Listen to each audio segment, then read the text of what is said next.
42 লম্বায়। 42 তে কালকা ফোন দিলে যদি কইতে 42 আমি 42 সাইজে নিয়ে যেতাম।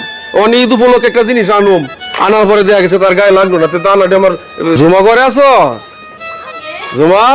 ভাইয়া তুমি? হ্যাঁ ভালো আছো? হ্যাঁ আল্লাহ ভালো রাখছি। মার্কেট তো মোটামুটি সবারই করা শেষ। হ্যাঁ এখন এখানে তোর শ্বশুর বাড়ির জন্য অনেক কিছু কিনতাম, কিন্তু সবার মাপ তো আর জানি না। তোরে গতকালকা মনে 100 ফোন দিছি, তোর মোবাইল কই রাখছ? আমার ফোন তো ভাইয়া ঘরে ছিল, আমি তো একটু কাজ তোর কাছে যদি ফোন আমি জানতে পারতাম, মার্কেটে যখন গেছি যদি জানতে পারতাম যে তোর শ্বশুরের কি সাইজের পাঞ্জাবি লাগে বা পায়জামা কি সাইজের, তাইলে বেশি করে নিয়ে যেতাম। ওখানে দেখ এখন আপাতত তোর তো শাশুড়ি নাই, তাকে শাড়ি দিতাম। এই যে তোর শাড়িটা আর জামাইয়ের তো মাপ জানাই আছে, এটা হলো জামাইরটা। আরে এগুলো কি দরকার ছিল ভাইয়া? আর শোন, তোর শ্বশুরের পাঞ্জাবির যে মাপটা আমার একটু দিবি। আচ্ছা আমার শ্বশুর তো 42 লম্বায়। 42 তে কালকা ফোন দিলে যদি কইতে 42 আমি 42 সাইজে নিয়ে যেতাম।